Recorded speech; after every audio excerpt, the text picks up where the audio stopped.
Tum tum tum tum tum tum tum. Tum tum tum tum tum tum tum. Toudoum. Hey! Le mot du jour, numéro 22, un mot par jour ou presque pour dire des trucs dessus.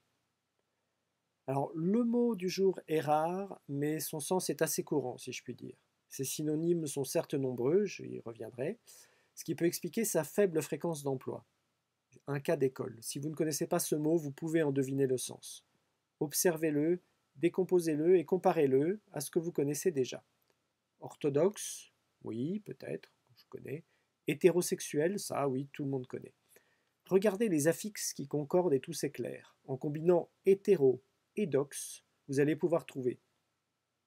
Vous avez trouvé? Hétéro, c'est autre en grec ancien, et son contrastif ortho, c'est droit, correct. Comme préfixe, il marque la différence, le contraste, l'altérité, et on le retrouve dans de nombreux termes en biologie ou en chimie en particulier. Dox ou doxa, la forme existe telle qu'elle en français, c'est opinion ou croyance en grec ancien également. En combinant les deux pour créer hétérodoxe, vous obtenez donc qui pense autrement.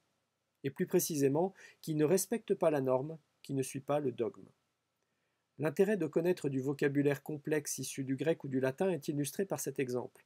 Avec un lexique de préfixes et de suffixes productifs en français, vous pouvez fabriquer autant de mots que vous voulez et surtout comprendre ceux qui existent déjà. Ainsi, pour rire, le contraire de l'orthographe pourrait-il être l'hétérographe? Une manière d'écrire autrement que la norme? Pourquoi pas? Voilà, quelle écriture hétérographique! Ça marcherait très bien.